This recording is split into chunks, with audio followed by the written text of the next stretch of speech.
Hello, in this video I will show you how to install ChatGPT Widget on REALME GT3.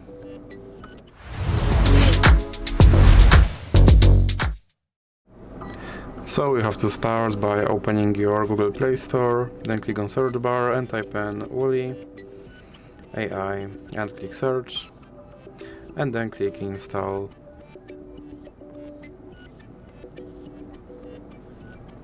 Now click open, and then click on this button to skip introduction, and then click not now. Now click open permissions and select the AI assistant, and then click here to allow this app to display over other apps, and then you can go back and go back again. And as you can see, my app is now installed, so I can click start, and as you can see right here, there is my ChatGPT widget, and I can open him and I can tell him to do something.